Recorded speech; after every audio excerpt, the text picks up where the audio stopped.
Bien-aimés, ce soir, je rends des actions de grâce auprès de Dieu pour ce qu'il a permis à ce que je sois devant vous. Malgré le boulot, malgré tout ce qui s'est passé, mais c'était déjà prévu et le voici. Je dis merci aussi à mon papa de m'avoir cédé la chair parce que ce n'est pas donné à n'importe qui. Et que Dieu continue à le bénir. Amen. Et à vous, le peuple de Dieu, d'être là présent pour me donner l'occasion de vous exhorter sur Dieu. Amen. Notre thème, c'est toujours l'Église, mais mon sous-thème de ce soir, c'est la puissance du pardon. La puissance du pardon. C'est quoi le pardon? Le pardon, c'est une action de pardonner. Accorder le pardon à quelqu'un. Ou même, c'est une formule de politesse par laquelle on s'excuse. C'est ce qui veut dire le pardon. Pourquoi je parle du pardon ce soir, bien-aimés? Vous savez, sur cette terre, la plus grande richesse, c'est d'avoir Dieu et d'être heureux. Amen. La richesse, ce n'est pas d'avoir l'argent. Parce qu'on peut avoir l'argent, mais quelque part nous sommes bloqués et l'argent ne nous rend pas heureux et nous sommes au final malheureux. Amen. Quelque part aussi la célébrité. On peut dire que oui, je suis célèbre, je suis heureux. Mais arriver à un stade où, au contraire, même la célébrité nuit. Et nous n'arrivons plus. Il y a beaucoup de célébrités qui n'arrivent même plus à s'en sortir. Après, ils deviennent malheureux et finir par mourir. Amen. Et d'ailleurs, ceux qui cherchent, la personne qui cherche normalement la richesse, recherche en soi le bonheur. Amen. Oui, bien aimé. Et d'ailleurs, la miséricorde, comme j'ai noté ici, la miséricorde donne le bonheur. Il y a le bonheur à opérer dans le pardon. Bien aimé, nous rencontrons des situations, nous vivons des situations, des problèmes avec nos familles, avec des amis, des connaissances partout au travail. Nous sommes asphyxiés parce que parfois on nous fait du mal, on nous vexe. Mais là, nous nous mettons en colère. Et souvent, nous, en tant que chrétiens, nous oublions que peut-être pour avancer, nous avons besoin du pardon. Tu peux dire oui, je ne cause pas, je fais comme s'il n'existait pas, je suis heureux, mais au fond de toi, tu n'es pas heureux. Parce que tu ne peux pas être heureux en étant en colère avec quelqu'un. Par exemple, avec ton frère, tu te dis être heureux quand il n'est pas là. Mais devant lui, tu sentiras que tu n'es pas heureux. Il te manque quelque chose. Amen. Et ce qui nous bloque, c'est le courage là. C'est le manque de pardon. Oui, bien aimé. Nous allons lire notre parole dans le livre de Matthieu 5, le verset 7. Lisons la parole de Dieu. Matthieu 7. Mais Matthieu 5, pardon, le verset 7. Heureux les miséricordieux, car ils obtiendront miséricorde. Amen. Oui, bien aimé, dans ce chapitre, j'ai compris beaucoup de choses. Pour moi, je comprends que Dieu élève celui qui pardonne. Bien aimé, tout le temps nous sommes là. Seigneur, pardonne nos offenses, comme nous pardonnons aussi à ceux qui nous ont offensés. Quelque part, le Seigneur avait dit quoi? Quand tu viens devant pour donner ton offrande, rappelle-toi avec qui tu t'es fâché, retourne vers lui, demande pardon, ensuite tu viens près de lui. Pourquoi il avait dit? Parce qu'il sait que tout le temps, nous les chrétiens, nous voulons toujours qu'on nous pardonne. Nous péchons tout le temps, nous voulons que Dieu nous pardonne. Tout le temps, nous faisons du mal aux autres, mais nous voulons que Dieu nous pardonne. Mais nous, il nous manque la capacité de pardonner aussi aux autres. Bien aimé, nous sommes carrément faux dans les prières que nous disons tous les jours. De notre Père, Dieu pardonne nos offenses, comme nous pardonnons aussi. Tu es sûr là où tu es là. Est-ce que tu pardonnes aussi à ton frère, à ta soeur qui te fait du mal tous les jours? Bien aimé, regardons nos vies. Tous ici, nous avons peut-être ce genre de témoignage. Nous ne causons plus avec la famille, nous ne causons plus peut-être avec les amis, parce qu'ils nous ont fait du mal. Nous oublions que nous-mêmes aussi, nous demandons à ce que Dieu nous pardonne. Parce que nous aussi, quelque part, nous versons. Nous aussi, quelque part, nous parlons mal aux autres. Nous aussi, quelque part, nous ne faisons pas la volonté de Dieu. Nous sommes toujours en train de nous cacher. Parce que Dieu avait dit qu'il nous pardonne, nous demande de demander pardon 777 000 fois. Et là, nous répétons que les mêmes bêtises. Et attendons que Dieu nous pardonne. Mais nous sommes incapables de pardonner nos prochains. Dieu élève celui qui pardonne, car il y a la gloire dans le pardon. Il y a de la miséricorde dans le pardon. Il y a de l'élévation dans le pardon, bien-aimé. Plus tard, nous allons encore prendre un autre verset, le psaume 103, le verset 4. Psaume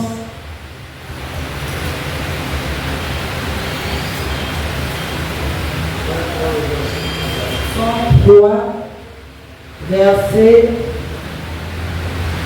4. Lisons la parole de Dieu. Psaume 103, de 3 à 4.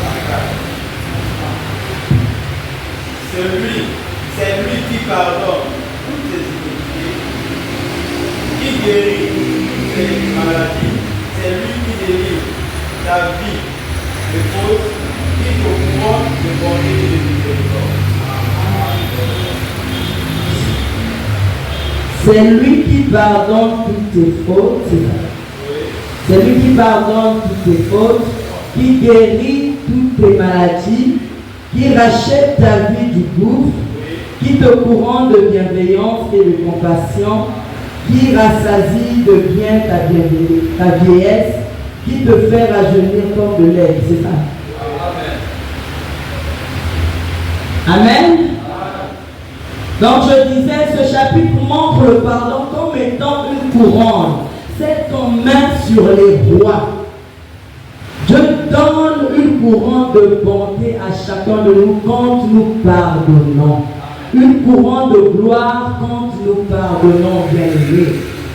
Lorsqu'on opère dans le pardon, il y a une couronne dans ta vie. Tu veux qu'on te pardonne, toi aussi pardonne à ton prochain. Et quand tu le fais, automatiquement tu reçois une couronne, parce que Dieu seul sait que c'est pas facile de pardonner. Surtout quand on nous fait du mal, quand on nous blesse au plus profond de nos cœurs. C'est vraiment difficile que nous pardonnons les uns les autres. Amen. Voilà pourquoi Dieu nous récompense toujours, bien-aimés. Toi qui crois que peut-être en demandant pardon tu seras faible, parce que beaucoup, les chrétiens considèrent le pardon comme une faiblesse. Ils considèrent le pardon comme un manque de puissance. Tu te dis que lui, il m'a fait du mal. Moi, je reviens encore vers lui. Ah non. Vous voyez, c'est tout le monde qui vit ce genre de vie. Moi aussi, personnellement, je suis dans le bain. Moi aussi, je suis pareil. Parce que moi aussi, de mon côté, j'ai des situations avec ma belle famille. Moi aussi, souvent quand je suis calme, je me dis, je dois me rabaisser, je dois aller demander pardon. Mais quelque part, il y a un esprit qui veut toujours me retenir en captivité pour me faire comprendre que ce qu'ils t'ont fait, c'est très grave.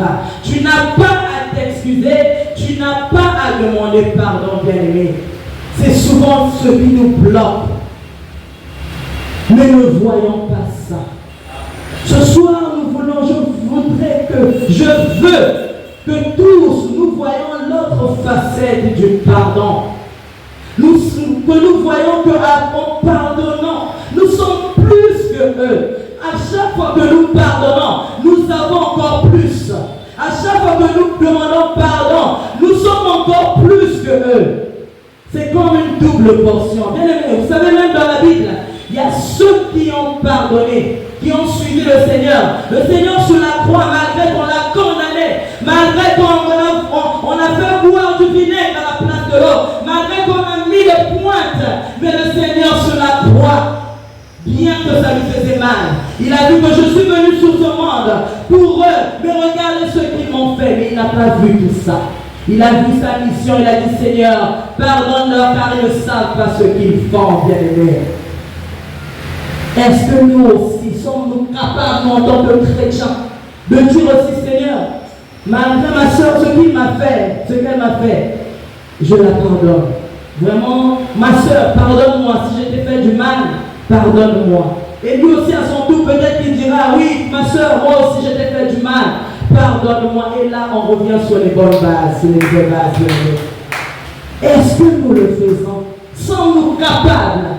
Si aujourd'hui Dieu m'a mis à cœur de parler du pardon, parce que je sais que le pardon bloque beaucoup de personnes, bien-aimées. Le diable sait que toi, en te rabaissant, en demandant pardon, tu seras encore plus grand que la personne qui t'a offensé. Le diable connaît ce secret-là. Parce que tu seras bloqué dès lors que tu es en colère contre ton frère, contre ta mère, contre ton père. Tu es bloqué parce que ce sont tes dieux sur terre. Amen. Oui, bien-aimé. Dans la Bible, j'ai pris l'exemple de Job. Bien-aimé, voyons comment Job était. Job était riche. Il avait des biens. Il avait ses enfants. Il avait toutes les voitures. Mais le complot avec Dieu et Satan, moi je parle du complot, parce que nous parfois nous ne savons pas ce qui se passe dans les cieux. C'est comme le diable va voir Satan pour dire que regarde ta fille là que tu as choisie, celle qui croit te servir, regarde si je lève seulement ce qu'elle a, elle va te renier. C'est ce qui s'est passé avec Job, bien-aimé. Nous connaissons tous l'histoire. Dieu a permis qu'on touche au bien de Job. Dieu a permis qu'on tue même ses enfants. Qu'on lui ravit tout, qu'on gaspille même son corps. Il s'est retrouvé dans la rue avec des plaies. Mais Dieu a dit ne touche pas son âme. Pourquoi? C'était pour que la gloire de Dieu se répande. Amen. Oui, bien-aimé. Malgré que Job était dans la souffrance, ses amis sont venus. Les mêmes amis que nous voyons là, quand nous sommes dans la détresse, ils viennent au lieu de te reconforter. Parce que dans le cas de Job souffrait. Job avait tout perdu, que ce soit ses biens, que ce soit ses enfants, même sa femme qui est avec lui. Parlait mal de lui, l'insultait. Elle voulait que Job renie Dieu. Mais Job est resté fidèle. Ces mêmes amis-là qui ont venu, au lieu d'être compatissants envers lui, ils ont voulu le condamner sous prétexte qu'il était en tort, il avait péché. Bien aimé, je peux même dire qu'il y a des moments où, quand l'autre traverse des moments difficiles, même quand il a péché, il n'a pas besoin de ta justice. Amen. Oui, il n'a pas besoin de ta justice. Là, il a besoin de la compassion. Que tu te mettes à sa place, que tu te dises, moi, si j'étais à sa place, qu'est-ce que j'allais ressentir? Mais les amis de Job n'ont fait que le mettre mal à l'aise, le critiquer, l'injurier, tout ça pour que Job renie Dieu. Mais bien aimé, nulle part dans la Bible on a dit que Job a répondu à tout cela, ou bien Job a péché. Job est resté intègre. Job a maintenu sa position malgré la douleur, malgré ce qu'il traversait. Job a gardé sa position. Et Job aussi dans son cœur, toi et moi maintenant, si je vais te dire, mon frère Pelvi, regarde comment tu es devenu pécheur, toi tu pêches n'importe comment, regarde ta vie, tu as perdu tes enfants, tu as perdu tes biens, tu es pauvre. Toi à ton tour, tu seras furieux. Moi, en tout cas, à la place de Job, je devais me fâcher. Parce que je me connais. Moi, je la qualifie de la zone. Ah, c'est parce que je suis comme ça. Si j'étais en forme, J'allais garder ça comme rancune même. À chaque fois qu'ils ont tourmenté Job, Job était là, Job n'a rien dit. Mais qu'est-ce qui a fait à ce que Job reçoive la double portion, bien-aimé? Dites la double portion.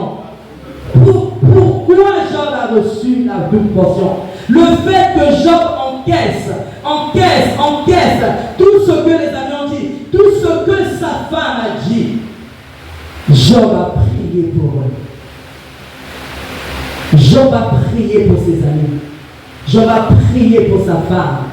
Dieu, quand il a vu son cœur, il a dit, ah waouh, là en tout cas c'est le jackpot, j'avais raison.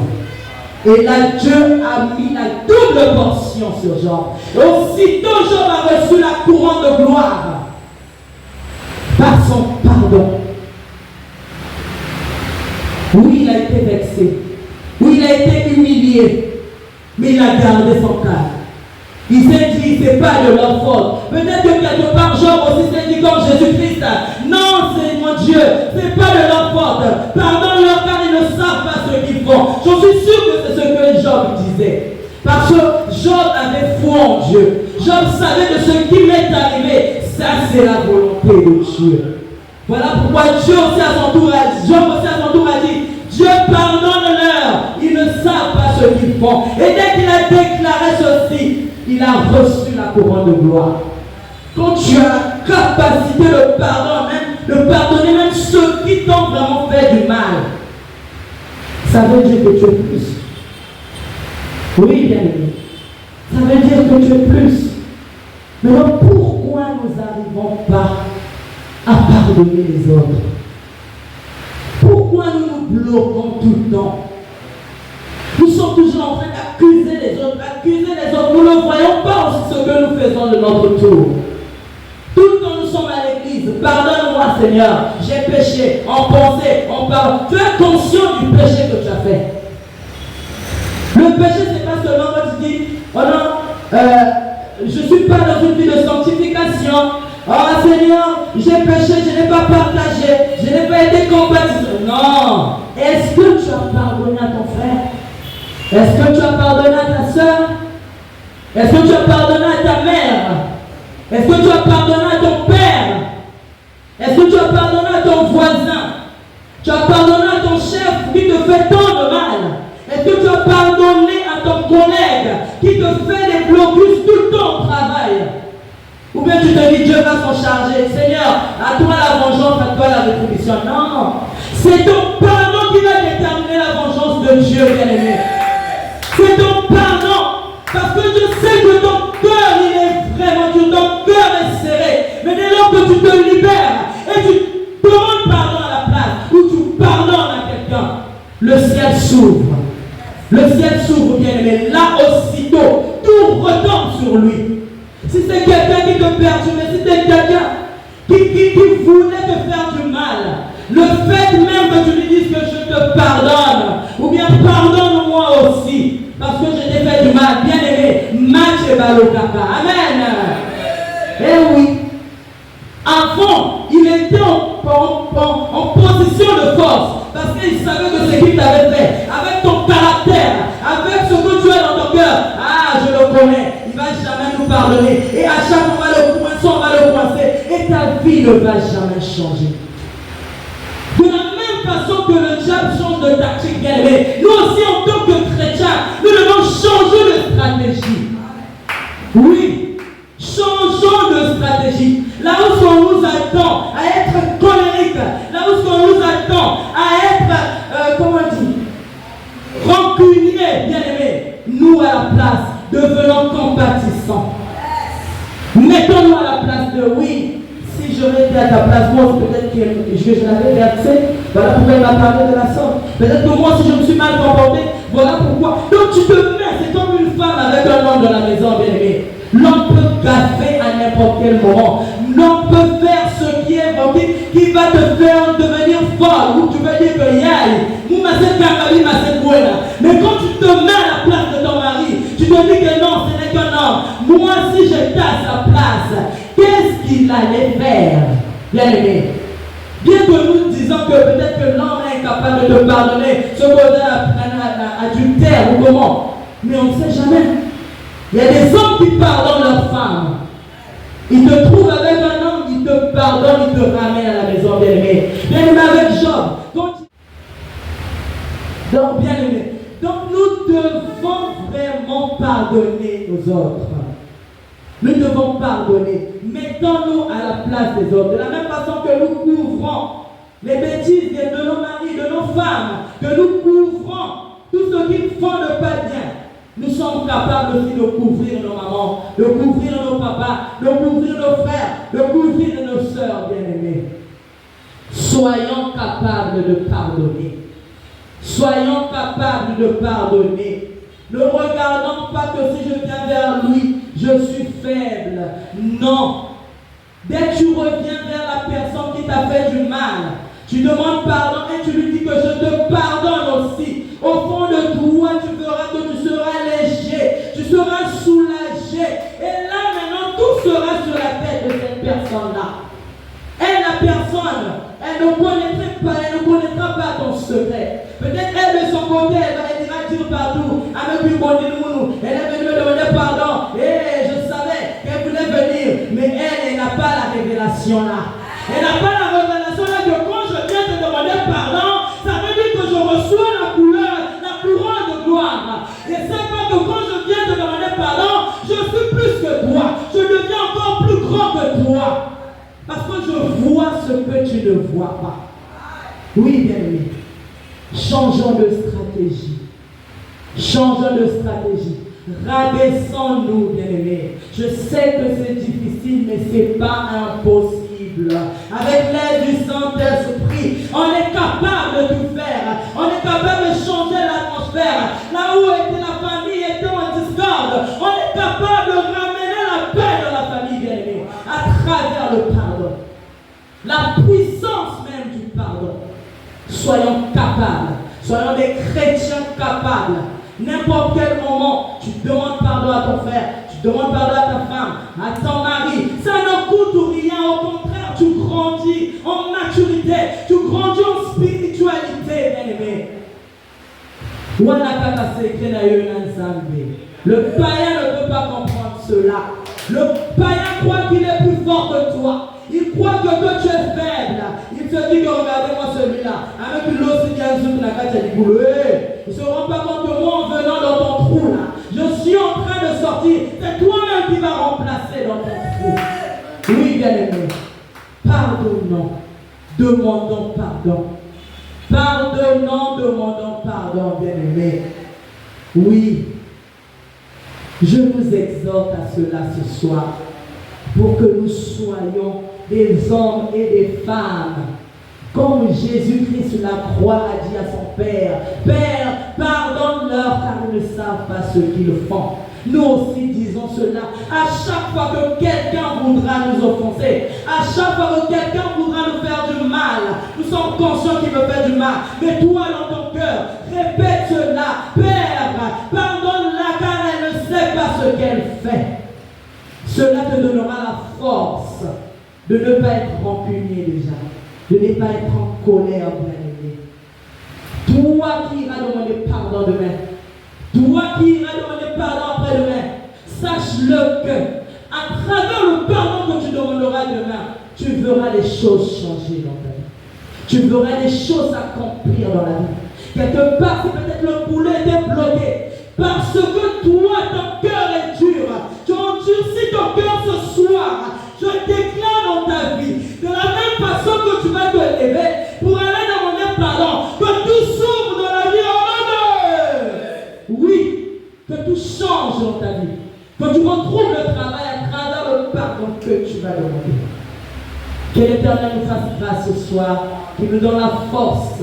Que l'Esprit Saint nous accompagne toujours dans ce long combat que nous menons. Parce que nous savons qu'un jour nous dirons que nous avons combattu le bon combat de la victoire. Que Dieu soit loué, qu'il soit glorifié ce soir dans le nom puissant de Jésus-Christ.